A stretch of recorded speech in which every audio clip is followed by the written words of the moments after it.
So now that we have went through the wizard and created the XADC or configured it, we can create an instance and plug it into our prototyping system. But before we do so, we need to create some sort of a register map and a wrapping circuits for that particular logic.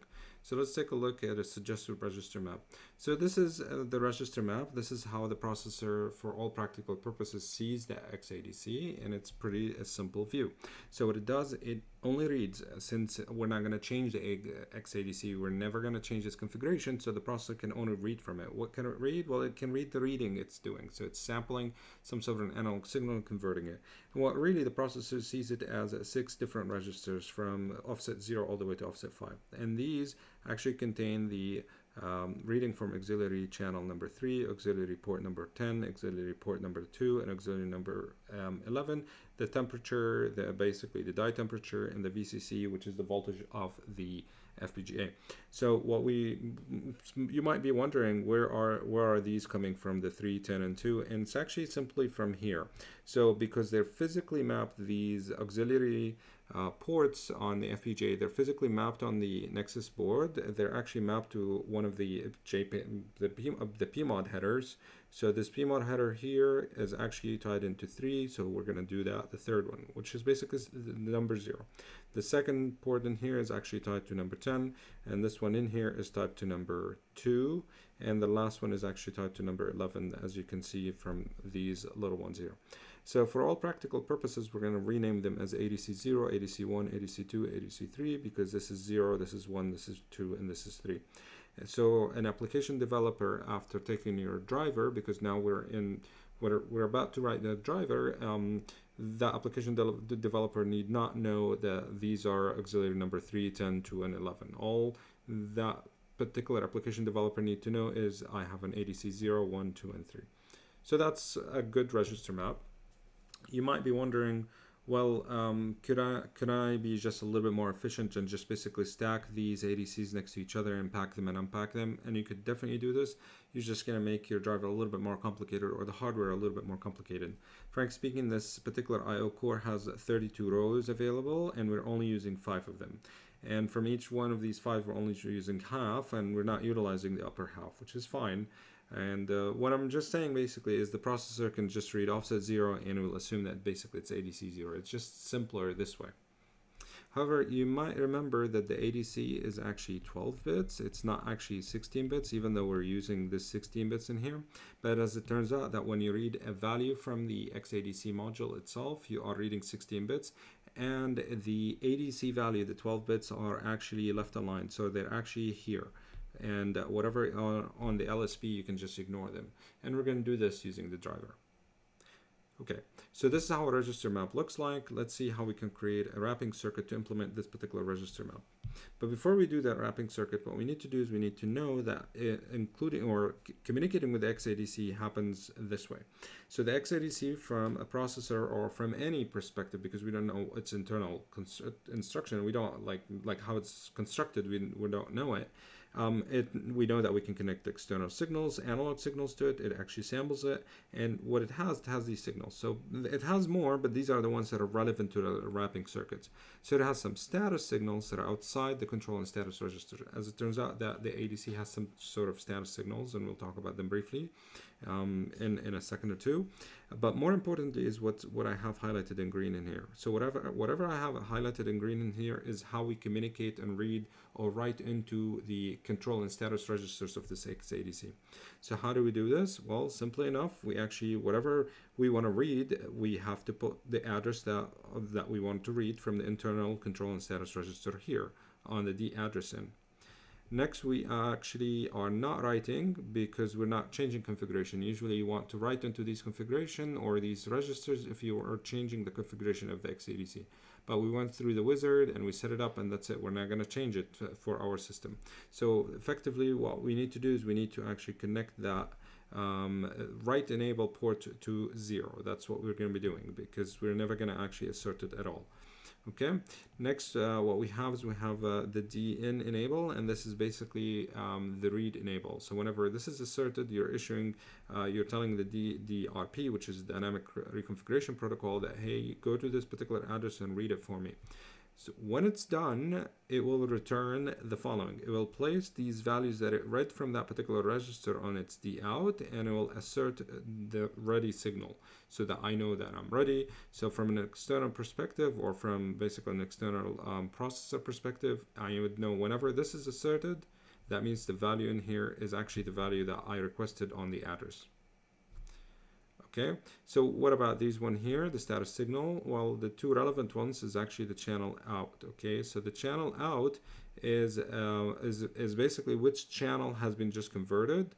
Okay, so for example, we have a channel in here. We can actually take whatever channel is in here, and it's actually its address, and it happened to be like 5 of them. Because remember, we can support up to, I believe it's 17. 17, one dedicated, and 14 was it? I believe it was 17. Yes, for sure. I double checked it, and it's actually 17 channels. So for us to get 17 channels, we need about 5 bits to actually address these.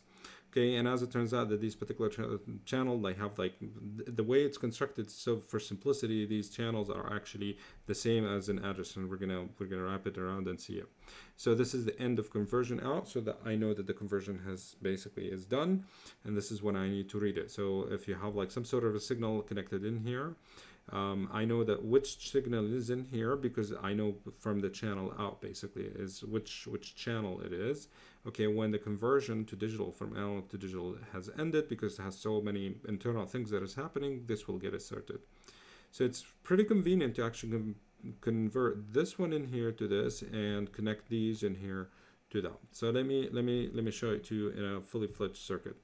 So in this fully fledged circuit, I took exactly the same thing and I did exactly what I just suggested. So I will take the end of conversion output in here and say DN. So basically I'm saying, okay, for this particular channel, whatever its address is, whatever its number is, which happened to be the same for it's 5 bits, so it's happened to be the least significant 5 bits, and here we're just gonna append 00 to the address. I will say, okay, go and read that particular address, okay? And whenever the conversion has ended, assert this. That means I'm issuing a read signal. So whenever this read signal happens, the DRP would go to its internal registers and will read it. And what it will do, it will tell me, okay, here's the value that I wanted. And when it's ready, it's going to tell me it's ready. So the ready signal is going in here to a decoding circuit. So now we have the value that we want. All we need to do is just basically send it to the processor. And the easiest way to do it is to implement this particular register map we just saw as a bunch of registers not right next to each other. And that's exactly what this circuit is doing. So it's actually the ready in here will act as an enable to this decoding circuit. Where this decoding circuit will take the address of the channel here, and based on which channel it is, let's assume that we wanted basically the second auxiliary one, it will access, maybe it will enable this particular register, and this particular register is out and it's connected to this data, and it will just store it. Okay, and that's pretty much it. So we're going to have the first register for the ADC 0, the second register for ADC 1, and so forth all the way to the VCC. And these register map exactly the same as the register map. They're exactly the same. And technically, we could have just connected the processor directly to the XADC because it has an internal register. But as it turns out, that these two in here, whenever you issue the read command, which is a read enable, it might take a few clock cycles for the data to be valid on the output. And this violates our specification for the bus. Everything we do is read and write within 1 clock cycle. So in this particular situation now, we have avoided this, and we made sure that actually whatever register here will have the latest sampled data in here. Then, because this is a wrapping circuit for a reading, okay, so the processor is actually reading, so we're going to create a multiplexer, and now the processor, all it needs to do is provide some sort of an address in here to actually read a specific channel, okay, and that's basically how the wrapping circuit is, and that's how it's constructed. So before I move in, it's actually really interesting to see the code, so let's see it. So the code is very, very straightforward. So we're going to instantiate the XADC in here. We're going to create some sort of an external register for the end decoding circuit. Okay, and I'm going to briefly mention this here. This here is actually implementing this decoding circuit. I'll focus on it shortly. And then lastly is just basically a multiplexer. This is what we see in here. It's just the read multiplexer. What am I reading? Of course, I'm appending 16 zeros, and it's 16-bit. And I know internally that it's only the only 12 most significant bit of this particular part is actually what has the valid data. All right, so let's focus on this decoding circuit in here just briefly with these. So it has like these weird numbers in here. Let's see where they came from. Okay, so these numbers came from the following. So if you go to the XADC manual, you'll see a map of all the control and status registers. So you have status registers and control registers. Remember, there are 64 of each, and they have specific addresses. And as it turns out, that this particular decoder is decoding the channel output and activating 0, 1, or 2. But these channel output has very specific addresses, and these addresses can be getting from here. So if we want the very first ADC, we go in here, and I believe it's that this is the auxiliary number 1. So if you see it, it's 10 hex, and I believe the 10 hex is somewhere in here. This would be that. This is let me just see. Yep, it's 10 hex. Yeah, I was reading 0, but technically the 0 is actually not 0, it's actually 3. That's what it is. Remember, it's like, I mean, 0 is our new name, but what we really need is actually auxiliary 3. And if you think about it, there's 0, 1, 2, and it's probably in number 3. So this becomes basically 3 and or like this is 3 hex and 1. That's where it's coming from. The same goes with the ADC1. ADC1 is actually connected to number 10, so you will see it's basically 10. So this is here is A and then 1. Okay, A stands for 10. The same goes with the second one, which is ADC2. So ADC2, which is this one here, is connected to 2. So you'll see that this is here is 2, 1, and these are all coming from these particular addresses. And more interestingly, is actually this particular address is actually the temperature we're interested in is 0, and the VCC, or what the voltage we're interested in, is in this. There's a lot of other voltages. Of course, you can go in here and you'll see that there's actually, as it turns out, that the status register, it tells me what's the maximum temperature. They're all stored internally if I wanted to, or the minimum temperature for that matter and whatnot. Control register, which we're not dealing with right now. If you actually change this control register, you're changing the sequence number, what alarms you're trying to do and what not to do, and so forth. And the dynamic configuration protocol is actually how you access these particular register. So this particular decoder is really an interesting decoder because it stores these registers. So it compares the channel output to internally, and it activates one of these registers externally. If you want to know more about it, I recommend that you actually go to the user guide for the XADC and read more about it.